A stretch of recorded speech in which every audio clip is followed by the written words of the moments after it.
Buenas noches, soy Lilia y como les prometí, voy a seguir leyendo cuentos de terror para ustedes. Estos cuentos corresponden a la gran colección de misterio y terror. Pueden buscarla en el link que voy a dejar en la descripción. Pueden adquirir el libro en preventa. No se lo pierdan. La historia exclusiva que tengo hoy para ustedes se llama Diabólica Advertencia. Y dice así. Cuando las casas se quedan vacías, cuando la última persona de la familia sale a la calle y cierra la puerta tras sí, ellos tienen su oportunidad. Se desprenden de las paredes silenciosamente y se van sentando en torno a la mesa camilla, hundiendo sus pies en las ascuas del brasero, con la vana esperanza de calentar sus cuerpos yertos. Cuando los vivos se van a sus quehaceres y los otros van llegando y descansan un instante en su vagar eterno, el pájaro se retira tembloroso al fondo de su jaula y queda mudo. El gato se estrella repetidas veces contra el cristal de la ventana y acaba por refugiarse en un rincón hecho un ovillo. Los perros aúllan de esa manera tan particular y fúnebre, y los peces, si los hay, desorbitan sus ojos y se quedan entre dos aguas sigilando su propio silencio. Por eso, si sois los últimos en abandonar la casa y advertís que se os ha olvidado algo, harías muy bien en no volver a entrar. Pero si acaso las circunstancias os obligaran a hacerlo, introducid ruidosamente la llave en la cerradura, llamad al timbre, aunque sepáis que no hay nadie, y entrad silbando. De lo contrario, ellos podrían verse sorprendidos, y vosotros seríais los únicos en sufrir las horrendas consecuencias por haber interrumpido tal género de reunión. Esta advertencia que acabo de hacer solo reza para las casas antiguas, aquellas en las que ha fallecido más de una persona. Si ese es vuestro caso, no seáis imprudentes. Obrad tal y como acabo de advertiros. Y si es invierno, dejad el brasero prendido. Cuesta tan poco ilusionar a los que ya están para siempre desilusionados. Encerrad al gato en una habitación y poned el capuchón a la jaula del pájaro y, si os es posible, circunstancialmente, dejad sobre la mesa camilla un recipiente con un poco de sangre. David recogió los libros, los guardó en la carpeta de plástico y se puso el abrigo. Apagó la luz del comedor y a tientas avanzó el pasillo hasta la puerta del piso. Recorriendo la pared con la mano, dio con las llaves colgadas de un clavo próximo al marco. Todavía no había logrado acostumbrarse a este tipo de exploraciones en la oscuridad. Uno nunca sabe con lo que puede toparse.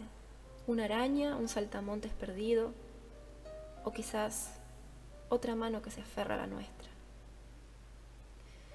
Abrió la puerta y, dirigiéndose hacia el interior de la casa, gritó: «¡Hasta luego!». Mientras echaba la llave pensó que la despedida había sido inútil.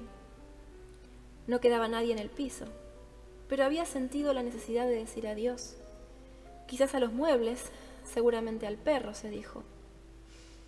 Mowgli corrió hacia la puerta y arañó repetidas veces la madera, aullando lastimeramente. Volvió sus acuosos ojos hacia el interior del piso y de una carrera se refugió en la cocina. Su cerebro irracional alcanzaba a comprender que a ellos no les interesaban los alimentos encerrados en aquel mueble alto, blanco y frío.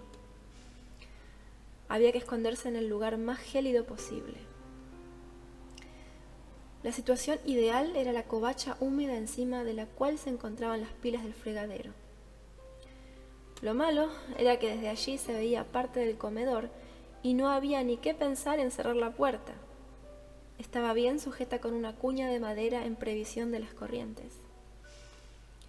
Levantó el hocico, olisqueando el aire, y vio al pájaro en su jaula en un rincón de la otra habitación. Flossie no había vuelto a cantar desde que ellos visitaban la casa. Los trinos se quebraban en su diminuta garganta y solo emitía un ronco silbido, cuyo eco desconcertaba al propio pájaro. Mowgli extendió las patas delanteras e hizo reposar su hocico sobre el suelo húmedo. Permaneció así durante un buen rato con la esperanza de que esta vez nada ocurriría. Pero cuando iba quedándose medio dormido, se oyó un aleteo en la jaula de Flossie, y una vibración que fue convirtiéndose en grave rumor comenzó a inundar la casa, acompañada de un zumbido que hacía temblar las paredes. Cuando David regresó eran ya cerca de las 12. Lucas y él habían decidido quedarse a estudiar gran parte de la noche, lo que significaba más o menos hasta la 1:30. «Esta habitación está congelada», comentó David. «Huele a humedad», señaló su compañero. «Cuando no estoy no me gusta dejar el brasero encendido». «Mowgli», llamó. El perro salió de la cocina parsimoniosamente y con el rabo entre las piernas. Sus grandes ojos se enrojecían en el lagrimal y le daban un aire de profunda tristeza. Al ver a su amo, movió ligeramente el rabo, como por compromiso, y sin más ceremonias se acurrucó junto al brasero que David acababa de encender. «No sé lo que le pasa a este perro», dijo David. «Cada día está más mustio. Como esas plantas», añadió señalando unas macetas. Flossie emitió un trino afónico. «Greg», remedó Lucas, «eres un pájaro estúpido», y se sentó en una butaca. «Oh, Dios mío, qué asco», exclamó casi acto seguido, poniéndose de pie de un salto y señalando con el dedo el asiento. «¡Gusanos!» «¿Es broma?», preguntó David, pero no lo era. Por el almohadón que servía de asiento al sillón se arrastraban 3 o 4 gusanos blancuzcos y gordos. Haciendo ascos, David tomó el cojín y fue a sacudirlo en el inodoro. Luego tiró de la cadena con tal fuerza que estuvo a punto de desprenderla. «Lo siento, chicos», se excusó. «No me explico de dónde pueden haber salido». «No importa, de la fruta, de las ramas de esos árboles». Cerca de las 3 menos cuarto, los dos amigos se miraron, significándose mutuamente que tampoco era cosa de cometer excesos, y casi al unísono cerraron aparatosamente sus libros, proporcionando un susto suplementario a Flossie, que revoloteó dentro de su jaula. David propuso a su compañero que se quedara a pasar la noche en el piso. De esta forma, podrían levantarse un rato antes y repasar los temas más difíciles. Lucas vaciló un principio, pero una ojeada a través de la ventana a la cruda noche invernal fue suficiente para que aceptara el ofrecimiento de su amigo. «Puedes acostarte aquí», indicó David, abriendo una puerta. Era el cuarto de la abuela. La alcoba no tenía ventanas al exterior, y la única luz que recibía era la que se filtraba a través de los cristales esmerilados de la puerta que daba al comedor. La decoración era recargada, casi asfixiante. Pesados cortinones parecían albergar en su interior, a juzgar por sus pliegues y abultamientos, una raza de seres deformes. Un vetusto armario de luna ocupaba todo un lienzo de pared, y su inmenso espejo devolvía las imágenes desfiguradas y contrahechas. Sobre una mesilla y armario bajo podía verse toda una exhibición de estampas y cuadros de arte sacro. Y al lado de las pinturas había una colección de palmatorias de cristal todavía con restos de cera. El conjunto estaba presidido por una horrorosa y monumental reproducción de la resurrección de Lázaro, de Van der Wiener, que colgaba de la pared frontera al lecho. Cristo, en una actitud hierática, ocupaba el centro de la pintura.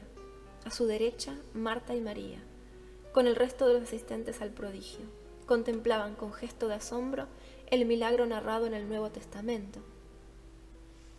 Toda la parte izquierda del lienzo estaba destinada al que volvía de entre los muertos. Lázaro, envuelto en un sudario y con el rostro cubierto por una palidez cadavérica, fijaba su profunda mirada en el maestro, no en el maestro, ni en sus familiares, sino en cualquiera que entrase en el dormitorio, no importaba la posición que ocupara en la estancia. A Lucas no pareció agradarle la idea de dormir bajo la mirada de un resucitado, pero no hizo ningún comentario. Todo está igual que como ella lo dejó al morir. En esta cama murió el abuelo, y a los pocos meses ella. Pero no te preocupes, dijo David sonriente.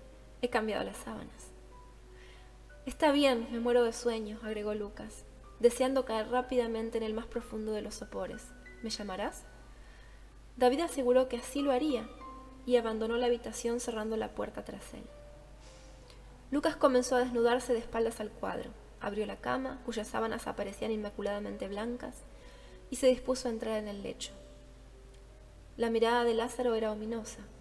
Sin duda se trataba de una ilusión óptica debida a la fatiga, pero le había parecido que la figura de Cristo había vuelto ligeramente la cabeza y le había mirado de soslayo. Antes de apagar la luz, advirtió que había algo debajo de la almohada que producía un abultamiento molesto. Un pijama, pensó. Tanteó bajo el cabezal y sus dedos tocaron algo frío y resbaladizo. No se trataba de una prenda de hombre, sino de un camisón. Por lo menos así lo creía. Aunque provisto también de una especie de capucha para la cabeza. La hechura de la vestimenta tenía evidentes semejanzas con el sudario de Lázaro. Hizo un lío con la prenda y la arrojó sobre una butaca, oprimiendo acto seguido la pera que remataba el cordón eléctrico. La habitación quedó a oscuras, pero al cabo de un momento, cuando los ojos de Lucas se fueron acostumbrando, observó que la oscuridad no era tal, por lo menos no absoluta. A través de la puerta acristalada penetraba un leve resplandor, que a su vez procedía de la ventana del comedor, con tal fatalidad que la mayor parte de aquella luz incidía en el espejo, el cual la enviaba hasta la reproducción de Van der Wiener. La figura de Lázaro, emergiendo del sepulcro, adquiría, merced a aquella fantasmal iluminación, tonos de horripilante pesadilla. Sus ojos permanecían fijos en los de Lucas, y para colmo su mano derecha parecía salirse del cuadro, señalando algo blanquecino que yacía arrebujado sobre un sillón del dormitorio. Lucas se durmió casi al instante, y su sueño estuvo poblado de pesadillas.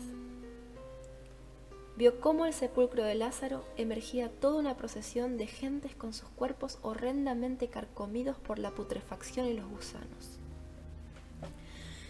Cristo volvía de vez en cuando la cabeza y le miraba como diciéndole: ¿quieres ser de los míos? Después, las santas mujeres Marta y María descendían del cuadro y, despojando a Lázaro de su sudario, cubrían con él a Lucas, que notaba por su cuerpo un hormigueo como de gusanos arrastrándose. En cierto momento sintió sobre sus piernas una gran presión, como si alguien se sentase sobre ellas. Tan vívida fue la sensación que se despertó sudando. El cuarto estaba ahora a oscuras. La luna había cambiado de posición y su luz, tamizada por los cristales de la puerta, ya no incidían en el espejo. Lucas no se atrevió a moverse. Sobre sus piernas continuaba notando el peso de algo que le impedía efectuar el menor desplazamiento. La opresión fue subiendo por todo su cuerpo, que se aposentó en su pecho, presionándole de tal forma que le impedía respirar. La sensación de ahogo fue aumentando hasta que se hizo insoportable. Lucas hizo acopio de todas sus fuerzas y, con el resto de aire que le quedaba en los pulmones, lanzó un espantoso alarido. David abrió la puerta de la habitación y quedó mirando a su compañero unos instantes. Ha sido una pesadilla, lo siento. ¿Te he despertado? Ya estaba levantado, dijo David. Son las 8. ¿Has tenido frío?, preguntó a su amigo y abandonó la habitación. Lucas no comprendió el sentido de la pregunta hasta que hizo un esfuerzo para tirarse de la cama. Algo obstaculizaba sus movimientos, algo frío y resbaladizo. Lázaro parecía contemplarle ahora con una mirada más cálida. Lucas se vio reflejado en el espejo y advirtió que llevaba puesto aquella especie de sudario que la noche anterior encontrara bajo la almohada. A decir verdad, la abuela estaba medio chiflada, explicó David mientras desayunaban. Ella y su marido eran adeptos a una especie de remota religión que prometía la vida eterna, la resurrección o algo por el estilo. Al parecer la cosa viene de antiguo. Los abuelos de mis abuelos ya la practicaban, pero a ninguno le dio resultado por lo que se ve. Mi abuela se empeñó en hacerse un camisón como el sudario que viste Lázaro en ese cuadro y quiso que la enterráramos con él, pero mi madre no lo consintió. Creo recordar que el rostro de Jesús no es el del cuadro original. Mi bisabuela fue describiéndoselo al copista y él lo pintó al dictado. Sabe Dios quién será. Cosas de locos. La familia de mi abuela lo daba de aquí, explicó David señalando su sien con el índice. Todos están muertos y bien muertos. Cuando los dos amigos abandonaron la casa, Flossie se acurrucó en un rincón de su jaula y escondió la cabeza bajo un ala. Mowgli huyó a la cocina y se cobijó debajo del fregadero. Una nube ocultó el sol de la mañana invernal y las flores de las plantas de geranio se cerraron como si se aproximara el crepúsculo. Una especie de temblor subterráneo, una vibración de tonos graves, fue invadiendo la casa desde el dormitorio de la abuela. El imperfecto espejo del armario no enviaba ahora ningún reflejo hacia el cuadro de Lázaro, pero el lienzo comenzó a desprender una extraña fosforescencia. La leve sonrisa de las santas mujeres pareció acentuarse. La aureola que rodeaba la cabeza del maestro vibraba como un arco voltaico. La mirada de Lázaro se hizo más profunda y su palidez más intensa. La expresión de terror de algunos samaritanos asistentes al milagro aumentó considerablemente. De pronto, el cuadro se animó. Las hermanas del resucitado se arrodillaban, maravilladas e incrédulas. Los asistentes hacían gestos de asombro.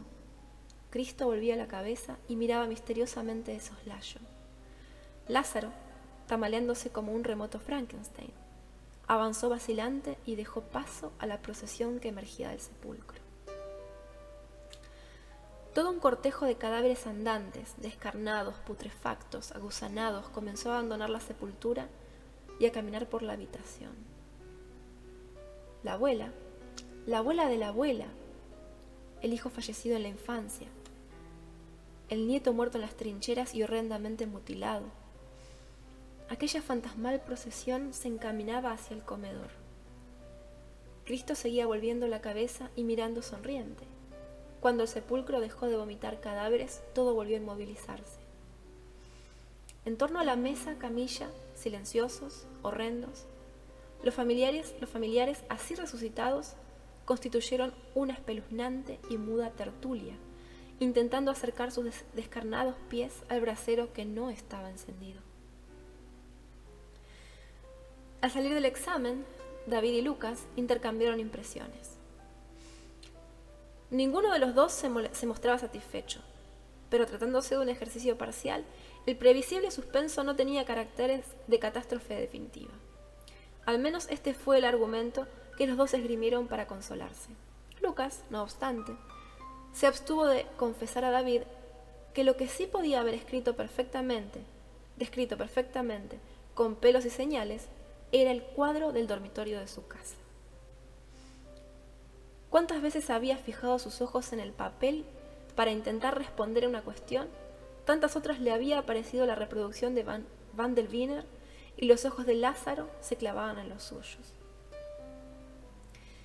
Quedaron de acuerdo para continuar estudiando por la noche, pero Lucas se las arregló para dejar bien claro, sin ofender a su amigo, que, aunque terminaran muy tarde, sería a dormir a su propia casa. Cuando Lucas, después de haber cenado, llegó a casa de su compañero, el portero le entregó las llaves del piso y le comunicó a David que David se retrasaría un poco. Había tenido que salir a unos asuntos. Lucas dio gracias al empleado y prefirió subir andando en lugar de tomar el asmático ascensor. Se detuvo un momento en la puerta, intentando averiguar cuál de aquel manojo sería la llave del departamento. Probó 2 de ellas, pero la primera ni siquiera entraba en la cerradura, y la segunda no giraba más de un cuarto de vuelta. La tercera, intentona, dio con la adecuada. El pasillo estaba oscuro como boca de lobo. Mientras tanteaba la pared para buscar la llave de la luz, se le pasó por la imaginación que Mowgli podía abalanzarse sobre él en cualquier momento, tomándole por un ladrón. Supuso que el perro reconocería su voz y le llamó. ¡Mowgli! Su voz sonó extrañamente opaca en la oscuridad. Mowgli, bonito, repitió, pero no tuvo ninguna clase de respuesta. Finalmente encontró el interruptor. El comedor estaba helado y olía más que nunca a humedad. Tuvo la sensación de que había interrumpido algo, como cuando alguien entra en una habitación y los presentes se callan porque estaban hablando del recién llegado. Encendió el brasero y depositó los libros sobre la mesa. Se sentó en una butaca y deseó fervientemente que David llegara cuanto antes. Poco a poco, la camilla se fue caldeando y Lucas introdujo las piernas bajo las faldillas. Los antiguos tenían razón. No hay nada que sustituya a una mesa camilla para propiciar una reunión, se dijo. Y al instante se arrepintió sin saber por qué de haber tenido aquel pensamiento. Buscó al perro por toda la casa, pero no logró dar con él. No puede estar en el dormitorio de la abuela, reflexionó. La puerta está cerrada. Tuvo que reconocer, no obstante, que aquella habitación era la única que no había registrado. Abrió la puerta de cristales y asomando la cabeza susurró. «Mowgli».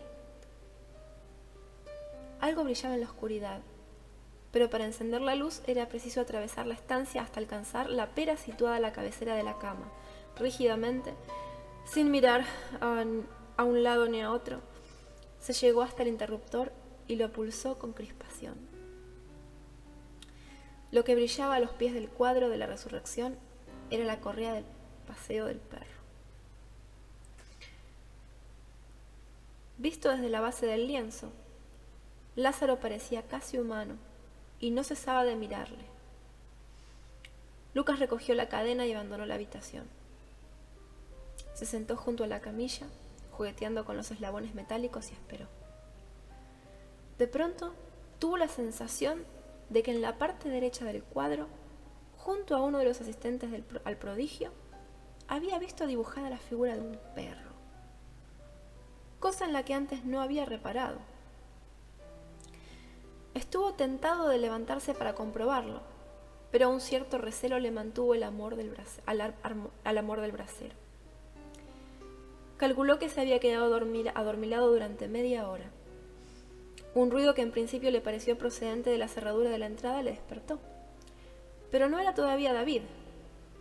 ¿Y el perro? ¿Se lo habría llevado con él?, se preguntó.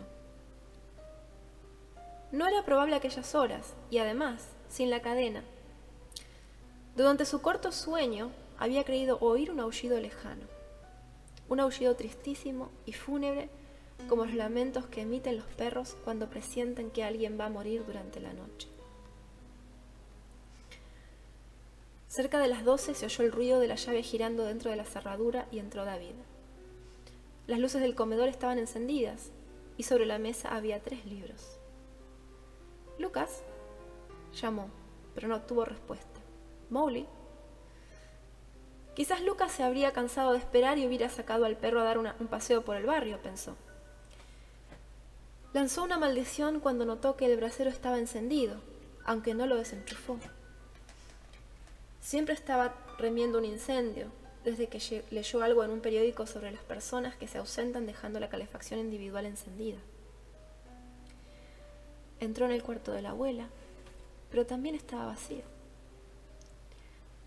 Desde el cuadro, Lázaro le miraba de manera casi insolente, y el rostro de Cristo estaba seguro, aunque la figura no permitiera verlo bien, debía demostrar una sonrisa de triunfo. Pensó que lo más indicado era dar una vuelta por las calles de la vecindad y buscar a Lucas. Tomó el llavero, se puso el abrigo y salió del piso. Apenas se oyó el porrazo que indicaba la salida de David, un aullido lastimero precedente de la habitación de la abuela fue invadiendo todos los rincones del piso. El lienzo de Van der Wiener comenzó a emitir una extraña fosforescencia, como de fuego fatuo, y la angustiosa vibración que hacía retemblar los cristales se extendió por toda la vivienda. Los ojos de Lázaro parpadearon y clavaron en el maestro una mirada de inteligencia. Varios de los asistentes al prodigio dieron un paso atrás y algunas santas mujeres se taparon sus ojos con las manos. Un olor fétido fue llenando la estancia cuando Lázaro puso el pie en el suelo. Cuando se encontraba ya en la placita, después de transcurrido un largo rato y sin haber localizado a Lucas, David se dio cuenta de que se había dejado el brasero encendido. Volvió sobre sus pasos, subió apresuradamente las escaleras y, ya en la puerta de su casa, se detuvo jadeante. Del interior del piso llegaban murmullos como de conversaciones o de rezos, y a intervalos se oían aullidos lastimeros. Con toda precaución, introdujo la llave en la cerradura y la hizo girar abriendo la puerta milímetro a milímetro, y entró en casa, cerrando tras sí con las mismas precauciones. El murmullo de rezos se hizo más intenso. David avanzó lentamente por el oscuro pasillo hacia el comedor, y cuando, desde lejos todavía, pudo vislumbrar un fragmento de la habitación, observó que Lucas estaba sentado en una de las butacas y rodeándole había una serie de personas. Avanzó un poco más, aspirando un olor insoportable y nauseabundo, y cuando estuvo lo suficientemente cerca para mirar sin ser visto, se quedó petrificado de espanto. Algo, un espectro, un cadáver medio corrompido, era lo que él había tomado por su amigo, y sin duda aquello era inequívocamente Lucas. A su alrededor, buscando el calor del brasero con sus pies putrefactos, había media docena de seres igualmente repugnantes murmurando un bisbiseo de preces. Aquel espectáculo hizo que la sangre se helara en sus venas. Los pavorosos cortentulios miraron al infinito y sus bocas desdentadas no cesaban de emitir extrañas jaculatorias. A los pies, si así pudieran llamarse, de uno de aquellos monstruos había algo que le pareció la figura de su perro. En aquel instante crujió una de las maderas del pasillo y la macabra asamblea interrumpió sus murmullos. Aquello que parecía ser Lucas levantó su repulsiva faz y clavó en David una terrible mirada. Una mirada mezcla de profunda tristeza, compasión y sombría bienvenida. David reunió las pocas fuerzas que le quedaban y cuando ya parecía a punto de desmayarse, dio un grito de auxilio pidiendo ayuda a su fiel perro. «¡Mowgli! ¡A mí, Mowgli!», exclamó. El perro levantó la cabeza al oír su nombre. Sus vísceras colgaban como jirones a través de sus amarillentas costillas. En el lugar en donde debieron estar sus ojos solo había 2 cuencas vacías. Pese a todo lo cual, el fiel Mowgli se incorporó e, iniciando una carrera, se aprestó a cumplir con la orden de su amo. Corrió pocillo adelante, dio un gigantesco salto y hundió sus afilados colmillos en la garganta de David. En el cuadro de la alcoba, el maestro volvió ligeramente la cabeza y cruzaba una mirada de complicidad con Lázaro. Al cabo del tiempo, en la casa abandonada, cada noche tenía lugar la misma representación del cuadro. 3 cuerpos lo habían aumentado: David, Lucas y el perro Mowgli. Pero nadie encendía el brasero.